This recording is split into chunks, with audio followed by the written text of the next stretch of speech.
యాక్చువల్గా ఇది సినిమా కూడా రాబోయే అవకాశాలు కనబడుతున్నాయి. ఆల్రెడీ కొంతమంది సినిమా తీయాలని కూడా చెప్తున్నారు. సో సినిమా తీయగలిగినంత మెటీరియల్ కూడా ఉంది. ఇలాంటి సినిమాలు కూడా వచ్చాయి కూడా గతంలో కూడా. అంటే మామూలుగా మనకి ఈ నాగరిక న్యాయ సూత్రాల్లో ఒక జస్టిస్ సిస్టంలో ఒక రూల్ ఉంటుంది అనమాట. ఆ రూల్ ఏంటంటే 100 మంది దోషులు తప్పించుకున్నా పర్లేదు కానీ ఒక నిర్దోషికి శిక్ష పడకూడదు అనేది చెబుతారు. కానీ అవి చాలాసార్లు పాటించరు. మన దేశంలో కూడా ఇప్పుడు సాయిబాబా ఉన్నాడు, ప్రొఫెసర్ సాయిబాబా, ఆయనకి 10 ఏళ్ళు జైలు శిక్ష పడింది, 10 ఏళ్ళు జైల్లో ఉన్నాడు, లైఫ్ పడింది. యాక్చువల్గా 10 ఏళ్ళ తర్వాత ఆయన నిర్దోషిగా బయటకు వచ్చాడు. కానీ ఆ 10 ఏళ్లలో ఆయనకి అండా సెల్లో పెట్టారు, అంటే సింగిల్ సెల్లు, సూర్యరశ్మి కూడా కనబడదు. అలాంటి దాంట్లో 95% వికలాంగత్వం ఉన్న వ్యక్తిని, వీల్ చైర్లో ఉన్న వ్యక్తిని 10 ఏళ్లుగా జైల్లో పెడితే ఆయనకి అనేక అనారోగ్య సమస్యలు వచ్చి బయటకు వచ్చిన కొన్ని నెలల్లోనే ఆయన చనిపోయాడు. మరి ఆయన్ని మన న్యాయ వ్యవస్థ, ప్రభుత్వము అన్ని కలిపి చంపేసినట్టే కదా. అలాగే చాలా మంది ఇప్పటికి కూడా మన జైళ్ళల్లో మగ్గుతున్నారు, మన చాలా మంది అలాగే ఉన్నారు. అలాగే ఇప్పుడు ఈ వేదం సుబ్రహ్మణ్యం, ఆయన పేరు సుబ్బు వేదం అని అక్కడ అమెరికాలో పాపులర్ అన్నమాట ఆయన. సో ఆయన 43 ఏళ్లుగా జైల్లో ఉండి నిర్దోషిగా ఇప్పుడే బయటకు వచ్చాడు. అంటే ఒక తప్పుడు కేసు ఆయన మీద పెట్టారు. ఈ తప్పుడు కేసులో 43 ఏళ్ళు ఆయన జైల్లో మగ్గాడు. ఆయన అరెస్ట్ అయినప్పుడు ఆయన వయసు 21 ఏళ్ళు, ఇప్పుడు ఆయనకి 64 ఏళ్ళు. సో ఆయన ఇన్నేళ్ళు జైల్లో 19 ఏళ్ళు, ఇప్పుడు ఆయన 64 ఏళ్ల వయసులో బయటకు వస్తే మళ్ళీ ట్రంప్ అతన్ని ఇల్లీగల్ ఇమ్మిగ్రెంట్ అని చెప్పి, ఆయన 43 ఏళ్ళుగా జైల్లో ఉంటే ఆయన ఇల్లీగల్ ఇమ్మిగ్రెంట్ అని చెప్పి, ఎందుకంటే ఆయన గ్రీన్ కార్డ్ అన్నీ ఉన్నాయి. ఆయన వెళ్ళింది ఎప్పుడు అమెరికాకి 9 ఏళ్ల వయసులో వెళ్ళాడు, 9 నెలల వయసులో వెళ్ళాడు. 9 నెలల వయసులో వెళ్ళి 64 ఏళ్ళ పాటు అమెరికాలో ఉన్న అతన్ని ఇల్లీగల్ ఇమ్మిగ్రెంట్ అని చెప్పి మళ్ళీ అరెస్ట్ చేశారు. అంటే ఒక హృదయ విదారకమైన స్టోరీ అని చెప్పుకోవాలి. అట్లాగే అమెరికన్ జస్టిస్ సిస్టమ్ ఎలా ఉంటుంది, అక్కడ వ్యవస్థలు ఎలా పనిచేస్తుంటాయి, విదేశాల్లోకి వెళ్ళి అక్కడ పనిచేసే వాళ్ళ పట్ల వాళ్ళు ఎంత క్రూయల్గా ఉంటారు అని చెప్పడానికి ఇదొక బెస్ట్ ఎగ్జాంపుల్ అనమాట. ఇది బ్రీఫ్గా నేను చెప్తాను.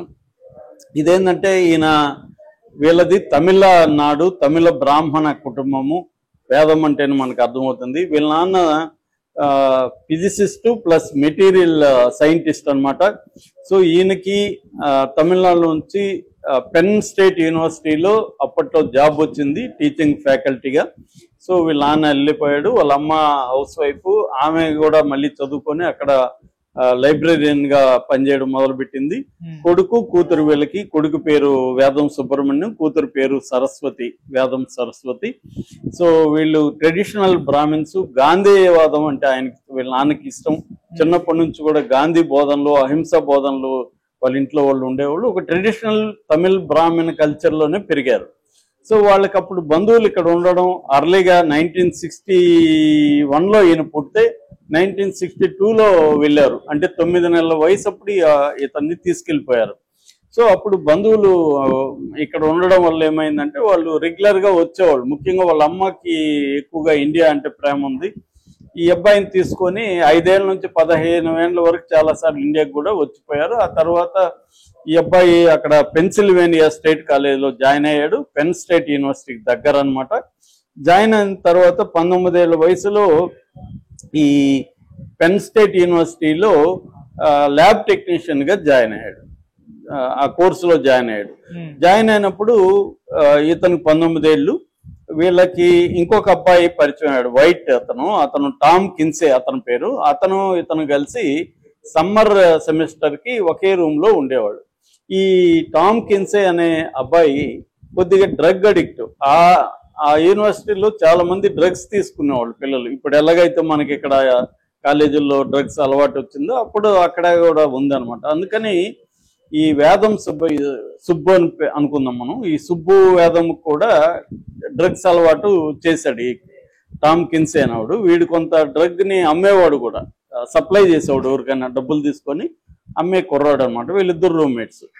ఇలాగా ఉన్నప్పుడు ఏమైందంటే ఒకసారి డిసెంబర్ 14, 1980లో 10 గంటలకి ఈ సుబ్బు ఈ టామ్కి ఫోన్ చేశాడు. అరే నన్ను వేరే దగ్గర డ్రాప్ చేయాలి, నువ్వు నా దగ్గర వెహికల్ లేదు, నువ్వు నీ వెహికల్ తీసుకొని రా అని చెప్పాడు. ఎందుకంటే ఇతనికి ఎల్సిడి అంటారు, యాసిడ్ అని పిలుస్తారు. లూయిస్ టౌన్ అనే టౌన్లో యాసిడ్ తీసుకోవాలి, నువ్వు వచ్చి నన్ను డ్రాప్ చేయని చెప్పాడు. అతను మధ్యాహ్నం వాళ్ళ ఇంట్లో ఉండే ఫ్యామిలీ వ్యాన్ ఉంది అబ్బాయికి, ఆ వ్యాన్ తీసుకొని ఇతన్ని టస్సీ మౌంటైన్ అనే చోట పికప్ చేసుకొని హైవే నెంబర్ 322 మీదుగా అక్కడ డౌన్ టౌన్ అని ఉంటుంది, అక్కడ ఒక స్టేట్ కాలేజ్ దగ్గర డ్రాప్ చేశాడు. డ్రాప్ చేసి అతను వెళ్ళిపోయాడు. ఇతనికి ఏమీ తెలియదు తర్వాత. కానీ అతను ఆ తర్వాత ఇంటికి రాలేదు, ఓన్లీ వ్యాన్ ఎవరు తీసుకొచ్చారని చెప్పి అతను మిస్సింగ్ కేసు పెట్టారు ఇంట్లో వాళ్ళు. లాస్ట్ లో చూసిన పర్సన్ ఇతనే కదా, అతన్ని ప్రాణాలతో చూసిన పర్సన్ సుబ్బు ఒకడే. కాబట్టి సుబ్బుని విచారించారు, లేదు నన్ను ఇట్లా తీసుకురా వచ్చారు, డ్రాప్ చేశారు, వెళ్ళిపోయాడని చెప్పారు. సో దాంతో పోలీసులు వదిలేశారు. ఇది మిస్సింగ్ కేసు కింద నమోదైంది. దాని తర్వాత సెప్టెంబర్ 1981లో, అంటే దాదాపు 10 నెలలు తర్వాత ఇతని డెడ్ బాడీ దొరికింది. టామ్ డెడ్ బాడీ దొరికింది. స్కల్లో బుల్లెట్ ఉందన్నమాట, అంటే బుల్లెట్ wound-తో అతను చనిపోయాడు. సో దాంతో వాళ్ళు ఇతని మీద కేసు పెట్టారు. ఎందుకంటే చివరిలో చూసింది ఇతనే కాబట్టి ఇతనే అతన్ని చంపుండొచ్చు అని చెప్పి కేసు పెట్టారు. ఈ బాడీ దొరికింది కూడా ఎక్కడంటే, ఇతను ఎక్కడైతే ఈ మౌంటైన్ దగ్గర, టుస్సే మౌంటైన్ దగ్గర పికప్ చేసుకున్నాడో ఆ ఏరియాలోనే బాడీ కూడా దొరికింది.